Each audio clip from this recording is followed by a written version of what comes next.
কখনো কি খেয়াল করেছেন বাজার যখন দ্রুত ওপরে উঠতে থাকে তখন সবচেয়ে বেশি ভুল সিদ্ধান্তগুলো ঠিক সেই সময়ে নেওয়া হয়? আশ্চর্যের বিষয় হলো অনেক মানুষ বেয়ার মার্কেটে নয় বরং বুল মার্কেটে বেশি ক্ষতির মুখে পড়ে। কারণ বুল মার্কেট মানুষকে আত্মবিশ্বাস দেয়, কিন্তু অনেক সময় সেই আত্মবিশ্বাস ধীরে ধীরে অতিরিক্ত আত্মবিশ্বাসে পরিণত হয়, আর সেখান থেকে শুরু হয় ভুলের চক্র। যখন চারদিকে শুধু সবুজ ক্যান্ডেল দেখা যায়, যখন প্রতিদিন নতুন নতুন হাই তৈরি হয়, তখন মানুষের মনে একটি ধারণা জন্মায় এই বাজার আর নামবে না। সোশ্যাল মিডিয়ায় সবাই লাভের স্ক্রিনশট শেয়ার করছে, ইউটিউবে সবাই নতুন টার্গেট বলছে, বন্ধুরা বলছে তারা কয়েক সপ্তাহে ভালো টাকা বানিয়েছে। এই পরিবেশ একজন সাধারণ বিনিয়োগকারী বা ট্রেডারের চিন্তাভাবনাকে প্রভাবিত করতে শুরু করে।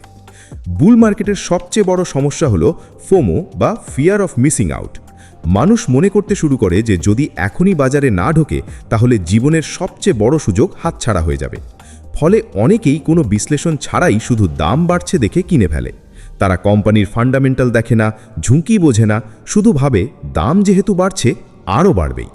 কিন্তু বাস্তবতা হলো কোনো সম্পদের দাম যত ওপরে ওঠে ঝুঁকিও তত বাড়তে থাকে। অথচ বুল মার্কেটে বেশিরভাগ মানুষ ঝুঁকির কথা ভুলে যায়। তারা শুধু সম্ভাব্য লাভ দেখে, সম্ভাব্য ক্ষতি দেখে না। আর এখানেই শুরু হয় বড় ভুল। আরেকটি সাধারণ ভুল হলো ওভার কনফিডেন্স। ধরুন কেউ ৩-৪টে ট্রেডে লাভ করেছে। বুল মার্কেটে এটি খুবই স্বাভাবিক ঘটনা, কারণ অনেক সময় বাজারের দিকই এমন থাকে যে ভুল সিদ্ধান্ত নিয়েও লাভ হয়ে যায়। তখন সেই ব্যক্তি ভাবতে শুরু করে যে সে বাজারকে পুরোপুরি বুঝে ফেলেছে। সে বড় পজিশন নিতে শুরু করে, রিস্ক ম্যানেজমেন্ট উপেক্ষা করে এবং মনে করে যে তার প্রতিটি সিদ্ধান্ত সঠিক হবে। সমস্যা হলো বুল মার্কেট অনেক সময় দক্ষতা আর ভাগ্যের মধ্যে পার্থক্য বুঝতে দেয় না। একজন মানুষ ভাবতে পারে তার সাফল্য সম্পূর্ণ তার বিশ্লেষণের কারণে এসেছে, কিন্তু বাস্তবে বাজারের সামগ্রিক ঊর্ধ্বমুখী প্রবণতাও সেই লাভের পেছনে বড় ভূমিকা পালন করে। যখন বাজারের দিক বদলে যায় তখন সেই ভুল ধারণার মূল্য অনেক বেশি দিতে হয়। বুল মার্কেটে মানুষ আরেকটি ভুল করে, সেটি হলো লাভের পেছনে অন্ধভাবে দৌড়ানো। যখন একটি স্টক 20% বাড়ে তখন তারা 50% লাভের স্বপ্ন দেখে। যখন 50% বাড়ে তখন 100% লাভের আশা করে। ধীরে ধীরে বাস্তবসম্মত লক্ষ্য হারিয়ে যায়। লোভ সিদ্ধান্ত গ্রহণের প্রক্রিয়াকে নিয়ন্ত্রণ করতে শুরু করে। অনেক বিনিয়োগকারী ভালো লাভ থাকা সত্ত্বেও প্রফিট বুক করে না। তারা ভাবে একটু অপেক্ষা করি, তারপর আবার ভাবে আরও কিছুদিন দেখি। শেষ পর্যন্ত যখন বাজার ঘুরে দাঁড়ায় তখন বড় লাভ ছোট হয়ে যায়, আর কখনো কখনো লাভ ক্ষতিতেও পরিণত হয়। বুল মার্কেটের সময় হার্ড মেন্টালিটি বা ভিড়কে অনুসরণ করার প্রবণতাও বেড়ে যায়। মানুষ নিজের বিশ্লেষণের বদলে অন্যদের সিদ্ধান্ত অনুসরণ করতে শুরু করে। যদি সবাই কোনো একটি স্টকের কথা বলে তাহলে সেটাই কিনতে হবে, এমন একটি মানসিকতা তৈরি হয়। কেউ জানতে চায় না কোম্পানিটি আসলে কি করে বা তার ব্যবসা কতটা শক্তিশালী, কারণ তখন যুক্তির চেয়ে জনপ্রিয়তা বেশি গুরুত্ব পায়। ইতিহাস বারবার দেখিয়েছে যখন কোনো বিনিয়োগ এতটাই জনপ্রিয় হয়ে যায় যে সবাই সেটি নিয়ে কথা বলতে শুরু করে তখন অনেক সময় ঝুঁকিও দ্রুত বেড়ে যায়। কিন্তু বুল মার্কেটের উত্তেজনার মধ্যে এই বিষয়টি অধিকাংশ মানুষ দেখতে পায় না।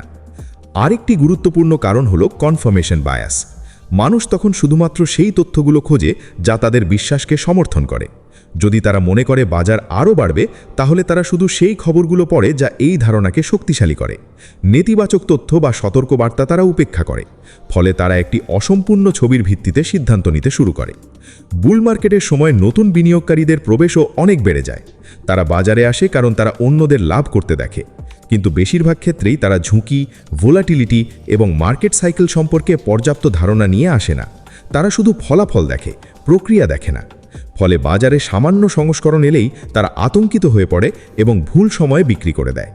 একটি বড় সমস্যা হলো মানুষ বুল মার্কেটে ক্যাশের গুরুত্ব ভুলে যায়। তারা প্রায় পুরো মূলধন বাজারে বিনিয়োগ করে ফেলে। তাদের হাতে কোনো রিজার্ভ ফান্ড থাকে না। ফলে বাজারে ভালো সুযোগ এলেও তারা নতুন করে বিনিয়োগ করতে পারে না। অন্যদিকে হঠাৎ প্রয়োজন হলে ক্ষতির মধ্যেই সম্পদ বিক্রি করতে বাধ্য হয়। বুল মার্কেট মানুষকে একটি মিথ্যা নিরাপত্তা বোধ দেয়। যখন দীর্ঘ সময় ধরে বাজার বাড়তে থাকে তখন মনে হয় ঝুঁকি নেই, কিন্তু বাস্তবে ঝুঁকি কখনো অদৃশ্য হয় না। অনেক সময় ঝুঁকি সবচেয়ে বেশি থাকে তখনই যখন সবাই মনে করে কোনো ঝুঁকি নেই। সফল বিনিয়োগকারীরা বুল মার্কেটেও সতর্ক থাকে। তারা জানে বাজার চিরকাল একদিকে চলে না। তারা লাভের সময়ও রিস্ক ম্যানেজমেন্ট মেনে চলে, ডাইভার্সিফিকেশন বজায় রাখে এবং আবেগের বদলে পরিকল্পনা অনুসরণ করে। তারা জানে বাজারের উত্তেজনা সাময়িক, কিন্তু ভুল সিদ্ধান্তের প্রভাব দীর্ঘমেয়াদী হতে পারে। তাই বুল মার্কেটে মানুষ ভুল সিদ্ধান্ত নেয় মূলত ভয় নয়, বরং অতিরিক্ত আত্মবিশ্বাস, লোভ, ফোমো এবং ভিড়কে অনুসরণ করার প্রবণতার কারণে। যখন চারদিকে সবাই লাভের কথা বলে তখন ঠান্ডা মাথায় চিন্তা করা কঠিন হয়ে যায়। কিন্তু বাজারে দীর্ঘমেয়াদে টিকে থাকতে হলে সবচেয়ে গুরুত্বপূর্ণ বিষয় হলো নিজের আবেগকে নিয়ন্ত্রণ করা। কারণ বুল মার্কেটে টাকা উপার্জন করা গুরুত্বপূর্ণ, কিন্তু তার থেকেও বেশি গুরুত্বপূর্ণ হলো সেই টাকা ধরে রাখা। আর যারা এই বিষয়টি বোঝে তারাই শেষ পর্যন্ত বাজারে টিকে থাকে এবং ধারাবাহিকভাবে সফল হয়।